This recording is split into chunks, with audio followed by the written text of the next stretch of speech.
150 years, the International Union of Bricklayers and Allied Craftworkers has weathered many storms with strength, resolve, and independence.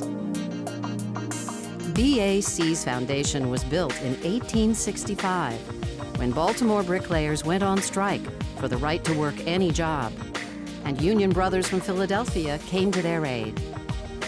Soon after, they joined together to become this union, still standing today, the oldest continually operating union in North America.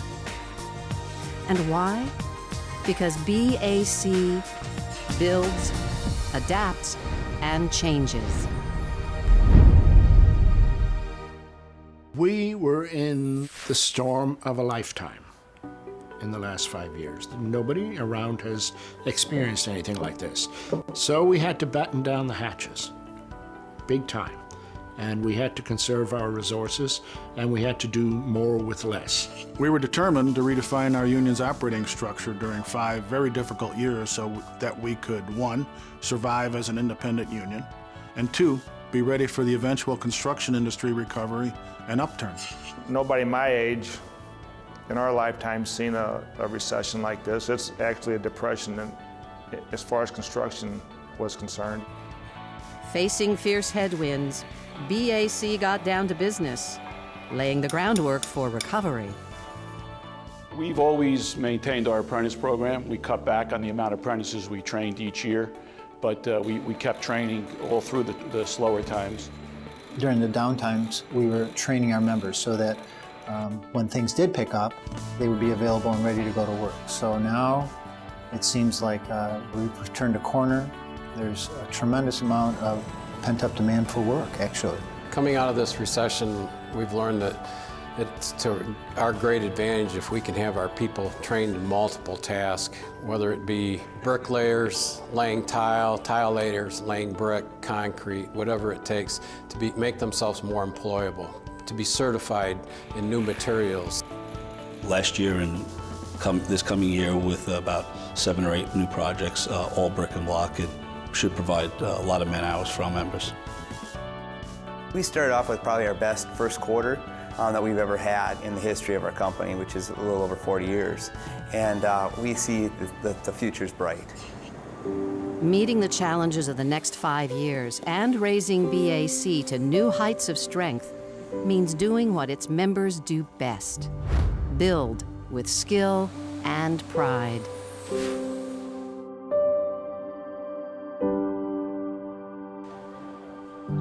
They call it a romantic industry.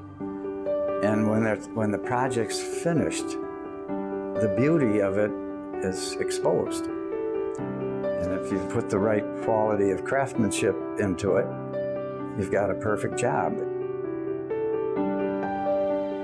Not to take away from the other trades, but a lot of their work gets covered up when a building gets built. Our work's a showcase, and you have to take pride in what you do. Oh, it's wonderful to ride past buildings that you've been a part of it. Oh, we did that, or we did that. It's really nice to be able to tell your grandkids that. The key to building more, to increasing work for BAC members and growing this great union is to adapt. And that starts with the pillar of BAC's strength, training. We've really taken an aggressive approach to train not only apprentices and new folks coming in, but to increase our time spent with the journey level cross-training and upgrade training. These contractors now see that we are here to help them, whether they're minorities or not. They are glad to see that, the BAC is showing a lot of faith to everybody in the industry. We have the better trained workforce. Welding is a big thing now. We're pushing it more and more. That's the reason the contractors come to us. This range screen wall and things like that, the tilt-up panels, the GROT certification, believe it or not. That little title in that drawing, people need to be GROT certified, is an avenue that we can use to our advantage. This knowledge gives you power. If something isn't right, they know how to fix it. If you're talking to a superintendent or a form, and if it doesn't meet those specs, then you know what it should be. This is my 40th year in the business, and the amount of changes in materials, both in the tiles themselves and in the setting materials, have just been mind-boggling. We have materials now that'll stick to anything. We have specialized grouts. Tiles are now 5 foot by 10 foot that we're installing. So the amount of training that we've had to get from this has been phenomenal. IMI is on the forefront of every new material that's out there. They're on the forefront of every new practice in installation. Adaptation means embracing new technologies and making them work for BAC members.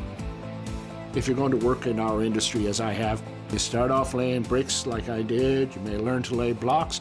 You may do fancy marble installations. You may do terracotta stuff. So you learn a range of skills along the way, and learning to operate robotics as a facet of our livelihood, we should just take it on as a challenge.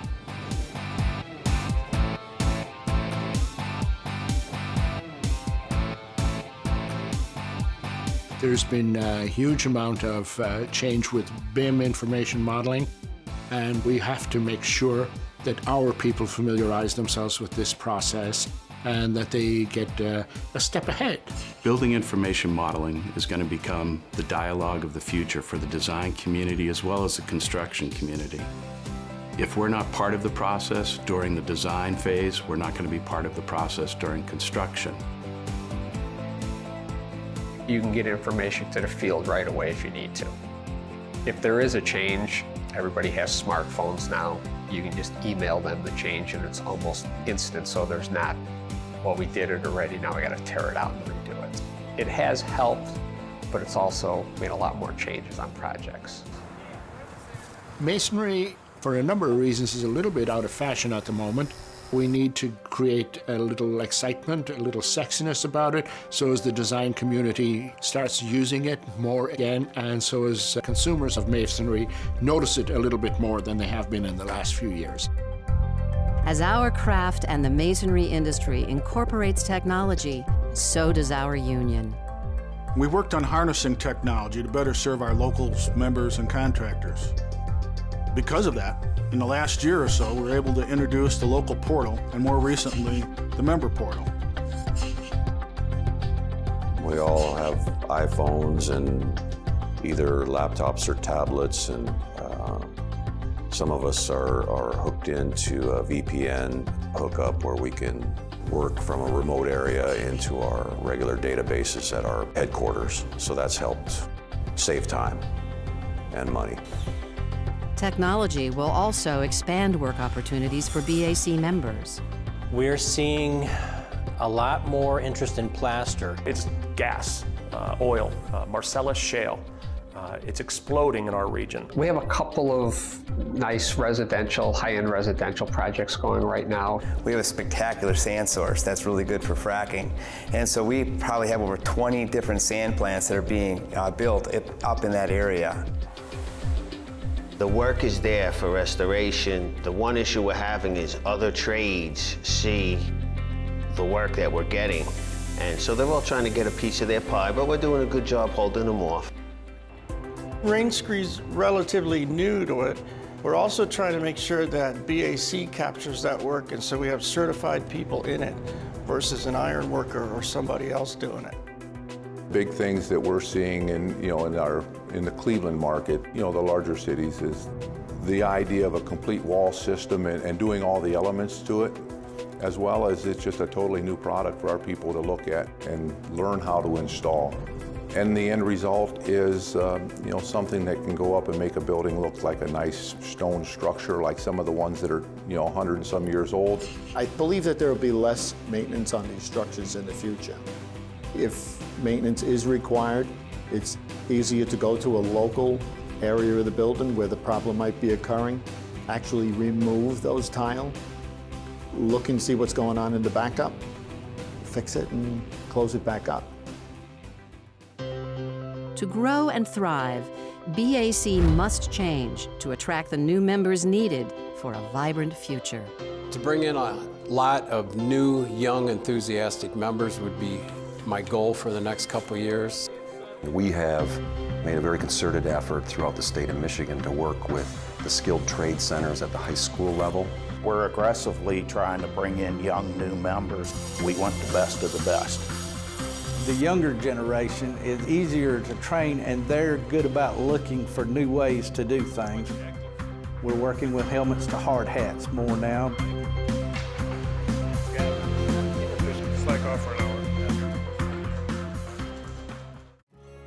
When men had worked on the Freedom Tower and women, a lot of them were proud. We did have a couple veterans there that were in the Helmet to Hard Hat program. I think it really helped them get involved in the business because of the pride they brought there. Trained over 100 apprentices in the past 3 years, and 40% of those apprentices are actually female. 25% of our combat veterans returning from the wars in the Middle East, Afghanistan, and Iraq are women. And clearly, if they're able to do that for our country, they ought to be able to come in and do jobs like mine in the construction industry. The workforce of the future means we have to look among all these groups, women, Latinos, African Americans, to find a range of people to get the best people in. There needs to be more women in the trades. Even though Mom and Dad only had one girl, this is a third-generation tradition. We feel if we can go and organize and educate all the non-union workers that are out there right now, it's gonna be better for us as a whole. We have probably thousands of workers right now who are performing our scope of work, and they're either uneducated towards unions, only from what other people have told them, or they're undocumented. And eventually, especially the ones that are undocumented, they're going to need some type of representation here in the future. While some things must change, as they always have over the course of BAC's 150 years, what makes BAC unique and so appealing to future workers must stay the same. That includes BAC's relentless focus on safety and health. The difference between a union and a non-union worksite, as far as our members are concerned, is it's a lot safer. They're a lot cleaner. They're more productive. They're more productive because they don't have to worry about safety every minute of the day. The BAC has been in the forefront of the silica standard for the last 40 years.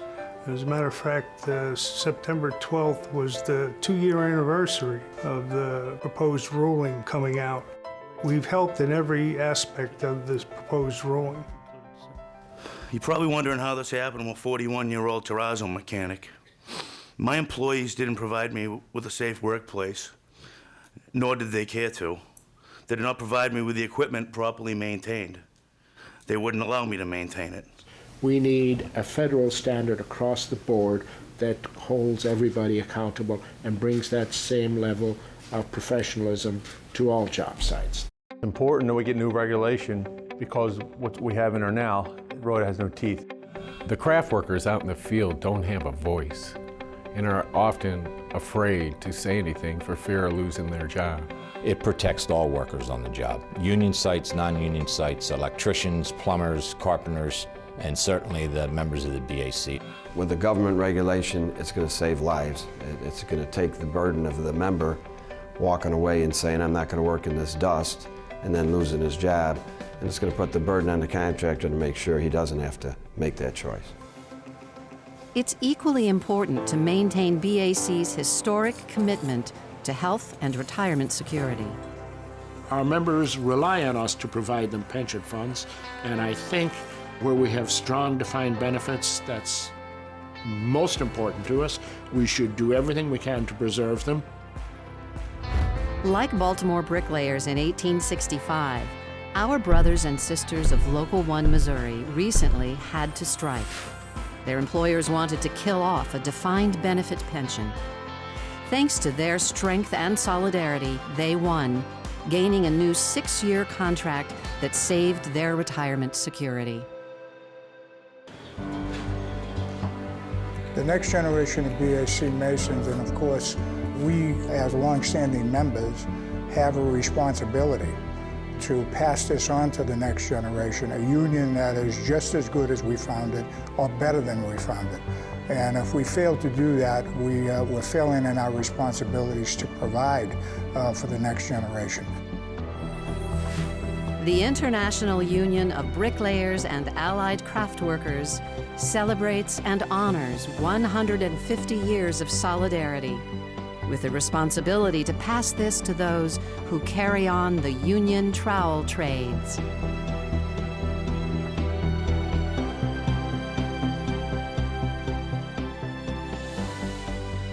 In the future, I would like to see all BAC members who work in this trade, and it's a hard trade, to go to work in a safe and healthy workplace, to come home, enjoy their families, and retire with some dignity. In over our 150 years, if there's one constant for our union, it's been our ability to adapt and change as circumstances required. And the one lesson that we can take away from this is if we survive this recession with work coming back, and it is throughout the US and Canada, we're going to be better prepared for those challenges that come our way. To paraphrase Cesar Chavez, it's not about the brick, tile, mortar, stone. It's about the people. As long as the BAC continues to build, adapt, and change, we will continue to organize, train, and grow for our members. We have, first of all, among our craft workers is pride in craft. And it's there, and it's a constant, and it's the most important thing to the people who worked at our trades. And I think it's self-sustaining.